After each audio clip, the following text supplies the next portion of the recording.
Tovuzda fərdi yaşayış evi yanıb. Zərər çəkənlər iddia edir ki, ev qəsdən yandırılıb. Əməkdaşımız Vasif Vaqifoğlu hadisənin təfərrüatlarını öyrənib izləyək.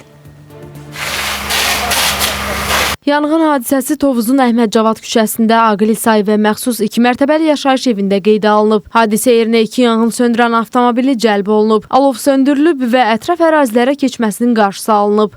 Yanğın nəticəsində 180 kvadrat metr evin 150 kvadrat metr sahəsində yerləşən yanar konstruksiyaları yanıb. Yanğın baş verən evdə yaşayış olmayıb. Zərər çəkənlər evin qəsdən yandırıldığını iddia edirlər. Əşya da yoxdur içəridə. 2 dəyişən əşyadan yanıb.